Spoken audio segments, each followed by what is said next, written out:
पहले हर कोई पूछता था मुझे, पहले हर कोई चाहता था मुझे, पहले हर कोई देखता था मुझे। आज मैं सबके लिए बेकार हो गई हूँ। सच कहते हैं दुनिया में अगर रोशनी है तो ही दुनिया है, रोशनी नहीं तो सारा जग सुना है। कविता अपने माता पिता की बहुत लाडली थी। 3 बड़े भाइयों की बहन थी। कोई भी चीज़ मांगने पर उसी वक्त सामने हाजिर हो जाती। पूरे घर में रौब था उसका। पूरे परिवार और नौकरों पर राजकुमारी की तरह हुक्म चलाती थी कविता। स्कूल में भी पूरा रौब था उसका। बड़े घर की लाडली जो थी वह। ऐसे ही उसने कॉलेज में दाखिला लिया। उसके ठाट बाट, बड़ी गाड़ी में आना जाना, हर दिन नया फैशन देखकर हर कोई उससे दोस्ती करना चाहता था। थोड़े ही दिनों में उसके बहुत से दोस्त बन गए। पूरे कॉलेज में उसकी अपनी ही एक अलग पहचान थी। इन दिनों उसके घर एक रिश्ता आया। खानदानी लोग और पापा की पुरानी जान पहचान थी उनके साथ। कविता के साथ कोई ज़बरदस्ती नहीं थी, पर कविता ने फिर भी हाँ कर दी, क्योंकि वह अपने परिवार से बहुत प्यार करती थी। वह जानती थी कि वह लोग उसका अच्छा ही सोचेंगे। लड़के का नाम राज था। राज काफ़ी पढ़ा लिखा और समझदार लड़का था। ससुराल वाले भी बहुत अच्छे थे। ससुराल में कविता की जगह वैसी ही थी जैसी कि मायके में। कोई भी कार्य कविता की सलाह के बिना नहीं होता था। सबकी लाडली बहू बन गई थी वह। फिर उसके घर एक बेटे का जन्म हुआ।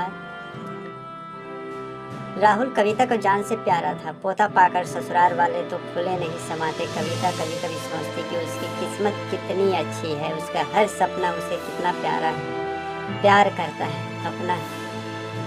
चाहे जीवन में कैसा भी समय आए, मेरे अपने हमेशा मेरे साथ है। मैं कभी अकेली नहीं हो सकती। कितनी खुशकिस्मत हूँ मैं। पर शायद कविता की खुशियों को उसकी अपनी ही नज़र लग गई थी। एक दिन वह मेके जाने की जिद कर बैठी। राज को बहुत काम था, लेकिन वह फिर भी उसे ले गया। रास्ते में उसकी गाड़ी अन्य गाड़ी से टकरा गई। कविता, राज और राहुल बहुत बुरी तरह से जख्मी हो गए। काफ़ी दिनों के इलाज के बाद राज और राहुल तो ठीक हो गए, लेकिन कविता पूरी तरह ठीक ना हो सकी। सर पर चोट लगने के कारण वह अपनी आंखों की रोशनी खो बैठी। अब कविता की किस्मत जैसे उल्टे पांव चलने लगी। मैके वाले कुछ दिनों तक उसे मिलने आते रहे, फिर कभी कभार फ़ोन ही करके पूछ लेते कि अब कैसी हो। धीरे धीरे यह सिलसिला भी कम हो गया। ससुराल वालों की सहानुभूति भी कम होने लगी। घर में किसी को पास बैठने के लिए कहती तो जवाब मिलता, बहुत काम है, अब तुम भी हाथ नहीं बटा सकती। राज भी चिड़चिड़ा हो गया था। बस राहुल ही था उसके साथ, जिसके साथ हंसते खेलते उसका वक्त गुजरता।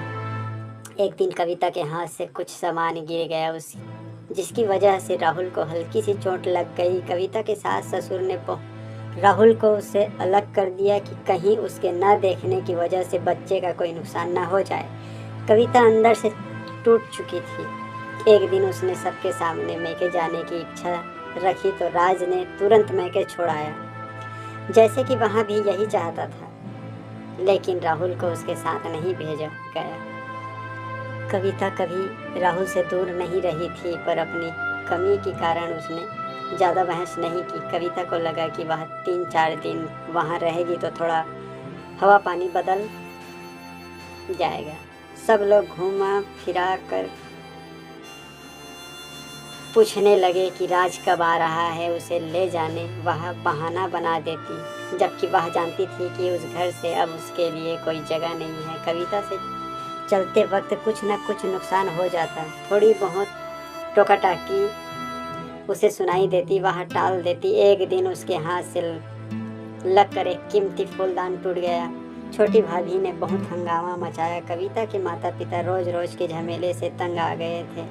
उन्होंने राज को खुद से फ़ोन कर दिया। राज कविता को अपने घर ले गया। कविता को अपने परिवार वालों से यह उम्मीद न थी। जिस कविता के कहे बिना घर से एक पत्ता भी नहीं हिलता था, उस घर के लिए वह अब बोझ बन चुकी थी। राज के साथ ससुराल आते वक्त वह बहुत खुश थी, क्योंकि वह अपने घर जा रही है, अपने जिगर के टुकड़े राहुल के पास। परंतु यह खुशी भी कुछ पल की ही थी। सारा बंदोबस्त पहले ही किया हुआ था। कविता को सीधे ऊपर वाले कमरे में पहुंचा दिया गया। राहुल से दूर रहने की सख्त चेतावनी दी गई। एक काम वाली लता को उसकी जिम्मेदारी सौंपी गई, जो उसके खाने पहनने जैसी ज़रूरतों का ध्यान रखती। कविता ज़्यादातर चुप ही रहती, कभी कभार काम वाली लता से थोड़ी बतिया लेती। उसके जरिए राहुल का पता चल जाता। सबकी लाडली बेटी और बहू सबके लिए लाडली से बोझ बन चुकी थी।